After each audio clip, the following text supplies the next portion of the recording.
पाकिस्तान ने ऑपरेशन ग़ज़बुल हक़ में अफ़ग़ानिस्तान के बगराम एयरबेस को निशाना बनाया। अमरीकी अखबार इस्लामाबाद पाकिस्तान ने अफ़ग़ान तालिबान की मुबैना जारियत के जवाब में ज़मीनी और फ़िज़ाई कार्रवाइयाँ तेज़ कर दी हैं, जबकि बगराम एयरबेस पर बड़े फ़िज़ाई हमले किए हैं। रिपोर्ट्स के मुताबिक पाकिस्तान ने अफ़ग़ानिस्तान के अहम फ़ौजी मरकज़ बगराम एयरबेस को निशाना बनाया, जिसके नतीजे में एक एयरक्राफ्ट, हैंगर और 2 वेयरहाउसेस तबाह हुए।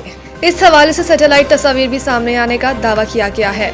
अमरीकी जरीदे न्यूयॉर्क टाइम्स ने भी अपनी रिपोर्ट में कहा है कि पाकिस्तान ने बगराम एयरबेस को कामयाबी से निशाना बनाया और अफ़ग़ानिस्तान की वज़ारत दिफ़ा ने पाकिस्तानी फ़िज़ाई हमले की तस्दीक की है। रिपोर्ट के मुताबिक गुज़िश्ता एक हफ्ते के दौरान पाकिस्तान ने अफ़ग़ानिस्तान में 50 से ज़ायद फ़िज़ाई हमले किए हैं। माहिरीन के मुताबिक पाकिस्तान की जानिब से 12 खबरदार करने के बावजूद अफ़ग़ानिस्तान की सरजमीन से दहशतगर्दी के वाक़यात जारी रहे, जिनमें मुबैना तौर पर अमरीकी छोड़ा गया असलहा भी इस्तेमाल हो रहा था।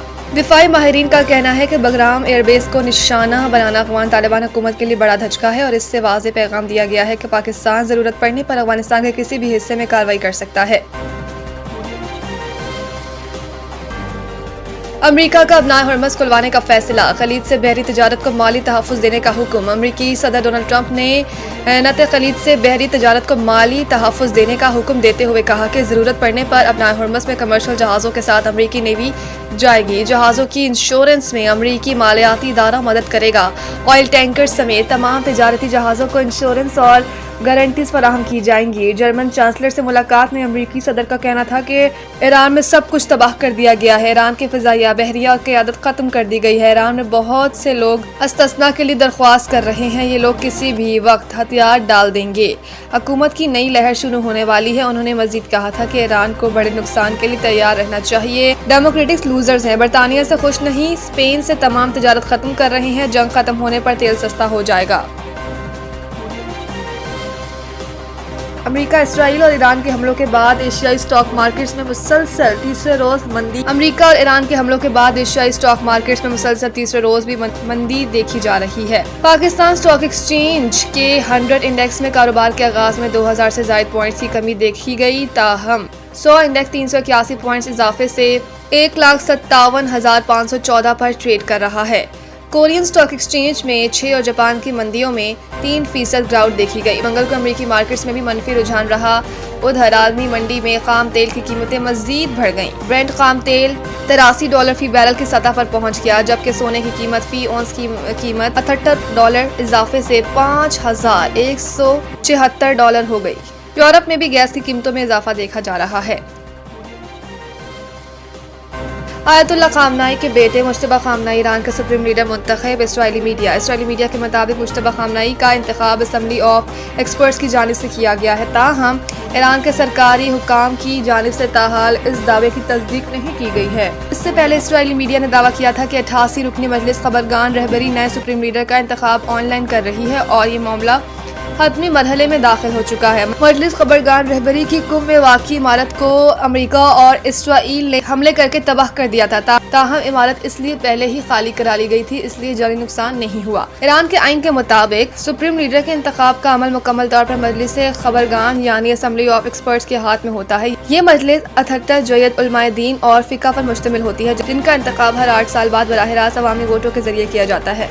दूसरी जानिब ईरानी मीडिया ने कहा कि आयतुल्ला खामनाई की तदफीन तेहरान में बड़ी ताज़ियती इज्तिमा के बाद मशहद में होगी। ताज़ियती इज्तिमा आज से जुमे तक इमाम अमीनी हॉल तेहरान में होंगे, ताहम आयतुल्ला खामनाई की मशहद में तदफीन के दिन का तयन नहीं किया गया।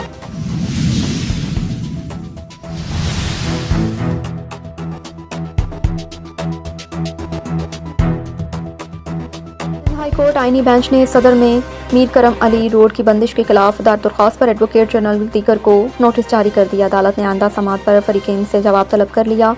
वकील इमरान गुज्जर ने अदालत को बताया कि एम्प्रेस मार्केट के सामने मीर करम अली टाटपुल रोड बंद कर दिया और अब इस रोड पर ठेले और कैबिन बनाने जा रहे हैं। सड़क की बंदिश से मुकामी रिहायशियों को मुश्किलात का सामना। टाउन म्यूनसिपल ने एक निजी कंपनी को 1 साल के लिए सड़क ठेके पर दे दी।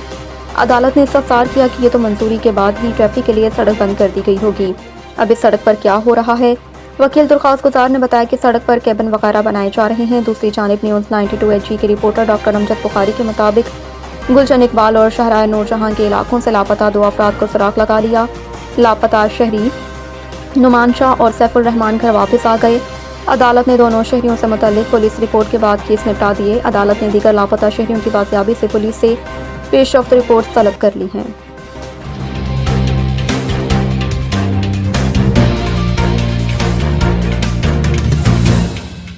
सिंध हाई कोर्ट ने कराची कॉटन एक्सचेंज की इमारत सेल किए जाने के खिलाफ मुख्तलिफ दरख्वास्तों पर फैसला महफूज कर लिया। अदालत का FIA ने मुकदमे को इंक्वायरी में तब्दील करने का इंदिया दे दिया। अनवर मंसूर खान एडवोकेट ने कहा कि FIA को इख्तियार ही नहीं, जब दायरा इख्तियार ही नहीं तो इंक्वायरी भी किस तरह कर सकते हैं। जस्टिस अदनान अल करीम मेमन ने कहा कि अगर आप FIA का ऑप्शन तस्लीम नहीं करते तो मुकदमा बरकरार रहेगा। FIA को इस मामले में इतनी दिलचस्पी क्यों है? FIA कानून नाफिज करने वाला इदारा नहीं, तहकीकाती इदारा है। सूबाई कानून की मौजूदगी में FIA का दायरा अख्तियार है। जस्टिस अदनान अल करीम मेमन ने कहा कि आपका काम किसी जुर्म होने की सूरत में है, इंतजामी या मलकियती तनाज़े आपका मसला नहीं है। मतरूका इमलाक के वकील ने बताया कि कॉटन एक्सचेंज की इमारत मतरूका वक्फ इमलाक ने सील की है। FIA ने सिर्फ मुआवनत फराहम की है। बैरिस्टर हैदर वहीद वकील के MC ने बताया कि अगर कॉटन एक्सचेंज की इमारत मतरूका इमलाक है तब भी सूबाई मामला है। सिंध में मतरूका इमलाक का सूबाई कानून मौजूद जस्टिस जुल्फ़कार अली सांगी ने किया। 1963 से आज तक क्या शवाहिद जमा किए हैं। 1936 में जबकि खरीदी 2025 में नोटिस करके इमारत सील कर दी। ट्रेडर्स को समाअत का मौका नहीं दिया जाता। जस्टिस अदनान अल करीम मेमन ने कहा कि जब सिंध का कानून मौजूद है तो वफाकी इदारे ने कैसे नोटिस जारी किया।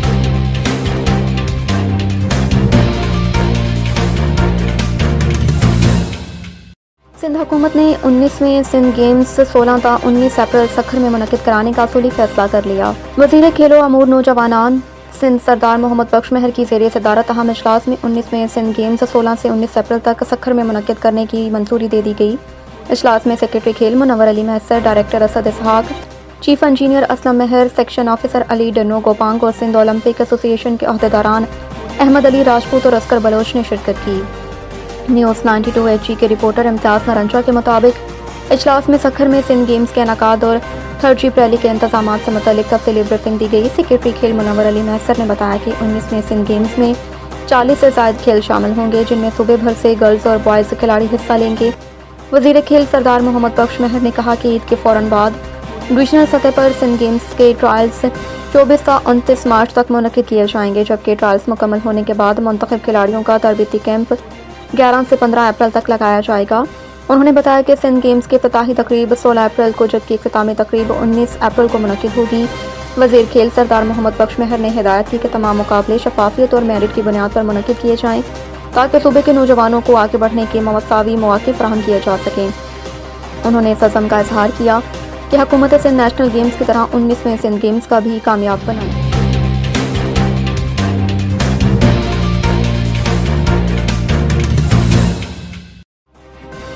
सरफराज अहमद को पाकिस्तान टेस्ट टीम का हेड कोच बनाने का फैसला। इस हवाले से ज़राए PCB का कहना है कि सरफराज अहमद की तकर्री का बाज़ाब्ता ऐलान जल्द किया जाएगा। वो पाकिस्तान की बांग्लादेश के साथ टेस्ट सीरीज़ में जिम्मेदारियों का आगाज़ करेंगे।